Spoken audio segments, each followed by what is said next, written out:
Welcome to Carbon Connects, looking at the challenges pharma has faced, it currently is facing, and what it will be facing in the future. There is a major change of mindset that is happening at the moment in the pharma industry, and that's really a place I enjoy to be because there are so multiple layers of complexity in the role, but so many opportunities to make a difference.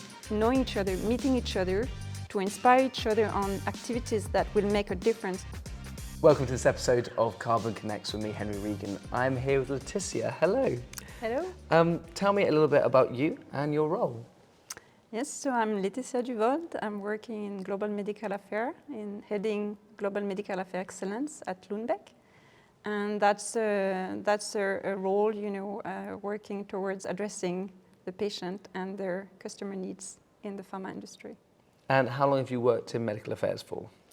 So I've been in pharma for around 25 years and actually medical affairs around 15 years. And that's really a place I enjoy to be because there are so multiple layers of complexity in the role, but so many opportunities to make a difference. And it must have changed a huge amount during that time as well. Definitely. Things how they were a few years back have nothing to do with how things are now and how things will be. Things are in constant movement in pharma and also especially in medical affairs. And that's also why I enjoy being in that role, and I think I will stay there for a while. There is a major change of mindset that is happening at the moment in the pharma industry. A real change in focusing on the needs of the patients, the need of their HCP, healthcare providers, the need of the healthcare systems. There is a willingness to really address those needs, and that's a major change that is happening at the moment. And for functions like medical affairs, this is actually maybe a role of medical affairs which naturally wants to address those needs at the first place. So being part of that change and driving that change, that's really rewarding. How are you keeping patients at the front and centre of every single decision you're trying to make? Because we talk about patient centricity quite a lot, but what does that actually mean for you and in your role as well? So patient centricity, if you look at the medical affairs, at least at Lundbeck, we have a function called patient insights, ensuring that we can bring the voice of the patients, across what we call the value chain in pharma, meaning from the development of new drugs on how we involve patients in clinical studies, for instance, and also how we engage and address the need of the patients to, for instance, having scales in study that are meaningful to measure effect that matters for patients. So that's on the development side. And of course, there are a lot of regulation on what you can do and cannot do in engaging in patients, especially when you have drug on markets. But you want to understand and being able to support that the right treatment is used at the right time to the right patient that can benefit from them. And a lot of the work we do in medical affairs is to concretely do a lot of activities towards that.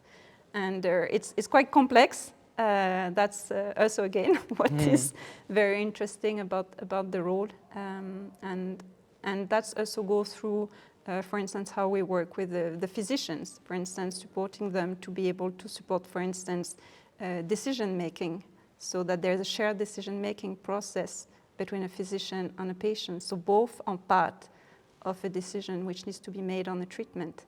That's an example of what medical affairs can do, for instance, supporting that.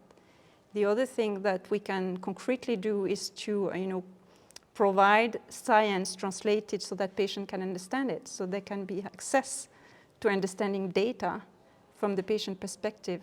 So a patient layman summary become more and more an activity that we drive. How important is data in your role then? Because obviously, back when the pandemic started, you had a completely different role. Now you have a completely different role, and we just joked beforehand that in a year's time, you're going to have a completely different role again. What does data bring to the role?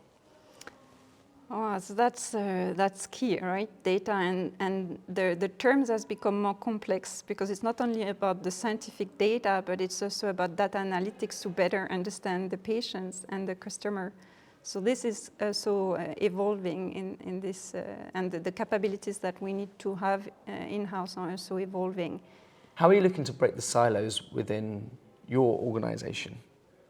And that's a very good question, and that's actually a very important one because so much rely on how we can collaborate together towards a common goal.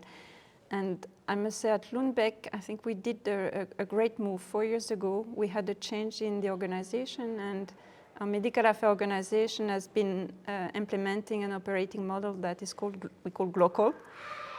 In essence, what it means is really working very flat and very close to the countries and the regions. So, and from the very beginning, it was very important for me, and I know for the community of global medical affairs, that we would sit down, listen to each other, and define together how we would make a difference as a team, a global team, right? Us in HQ with the 16 regions of medical directors, sitting down and defining that. And I think from that moment, 4 years ago, I still feel it, it was very powerful because people felt, okay, this is a change of organization, but I can define it. I can decide, and they could see they were heard. That was also important, not just sit down and define and then forget about it. It was then we were really doing it. And that broke the silos of you can say, the regions. The other thing that I think it broke some silos is that the model that we work with is that you have the medical directors in the countries that are part of the commercial organization, while we, the HQ team, we're part of the R&D organization. And that's often a challenge for medical affairs that you sit a bit in between. And in a way, this is the essence. We're really in between. Yeah. We have this big global team where, a big part of it is in the commercial side and we are in R&D. And I would say on the very positive side, it helps us to break the silos between a commercial organization and the R&D. So we do our best to bridge the two, right? So I think this model has been helping us in many ways. I think it's really important to talk about the human connection as well and how you're bettering that human connection. I mean, you've touched upon it by bringing people together means that you're really being patient-centric because you're making sure that it's rolled out equally, and we can move on to that later in terms of health equity. But what are you really doing to drive better connections with your patients? Well, when we sat down and we asked how to get that to work, actually one of the very primary need and ask from everyone was to get to know each other, meet and share. Top priority almost, top priority. So for us, it was also to prioritize, okay, we'll meet one-to-one as much as needed, and we've been doing that for 4 years. We meet every month, every one of us, for 4 years, no change. We still want that. We ask regularly, are we changing anything in the model? No. Exchange, knowing each other, meeting each other. And the human connection, so we also meet, of course, face-to-face. So it's a big group, right? Face-to-face twice a year. And that was essential. We started the global operating model during the pandemic. And that was, the tough part was not to meet each other. So for, many repeating time, people were saying, we cannot see each other.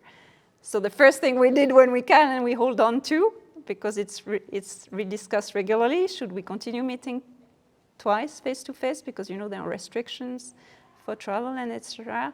I think people know we need to meet each other. We need to work together and know each other and get those, connections, keep on connecting with each other. And how's that had a positive impact to patients, do you think? Yes, I think, all this exchange, this is to get better. This is to learn from each other and get better. So when you sit in Korea and you hear from a great activity done in Mexico, you get that by talking to each other and at the end, how to inspire each other to be better at our job in each regions of the world. So what we do very concretely, one thing we do, and we started 4 years ago and we're still doing, and it's very popular, is we do we call them speedy sessions, where the regions or anyone who has great ideas that they think could benefit from the rest of the organization, they have 5 minutes to share. And we do those sessions, a bit also with competition. So then we get some recognition for the best ones, right? Or the ones that are inspiring most. And then we get people to share with each other fast, sharp, and inspire each other. And I think that's what the whole organization value is. This is knowing each other, meeting each other, to inspire each other on activities that will make a difference and how we can make a bigger difference, each in our own regions.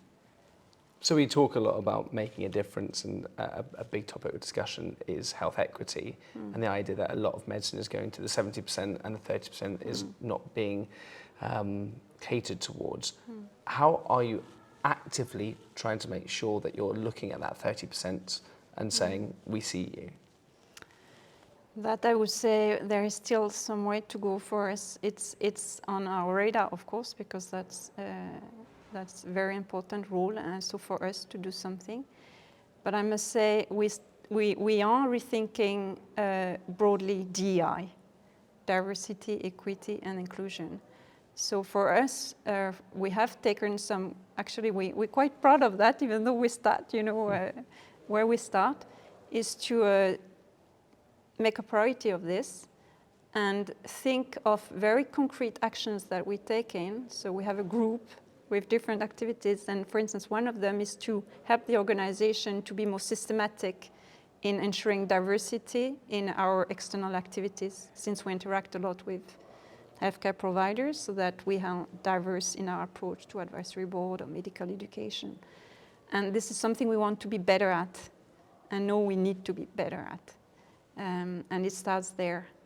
And I think for equity, there will be also a lot of things to do. We have prioritized in my team, we're responsible for medical education, and here there's a great opportunity to reach and educate, broader audience and market that are not served today.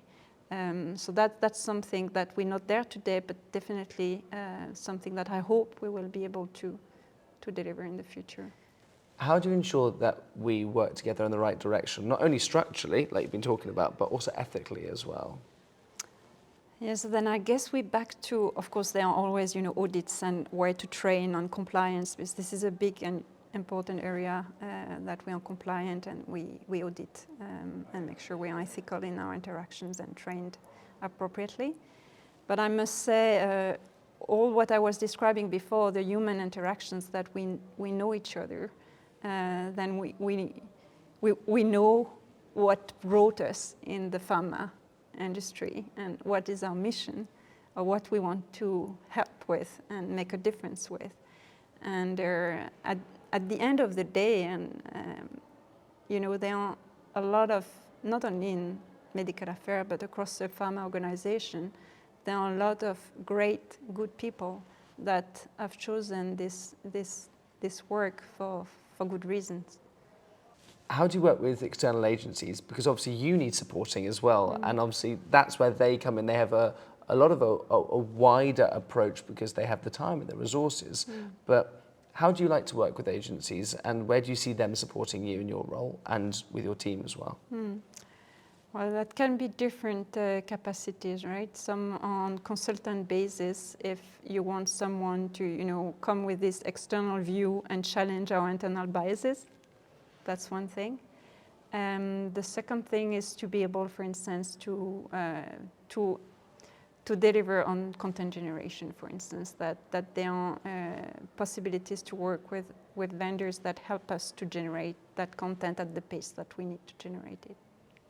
Great, that's all we've got time for. Thank you so much for joining me, Laetitia. Well, thank you. I'll speak to you again in a couple of years' time for very, very different answers, I'm sure. I would be happy to. But thank you very much. Thank you so much.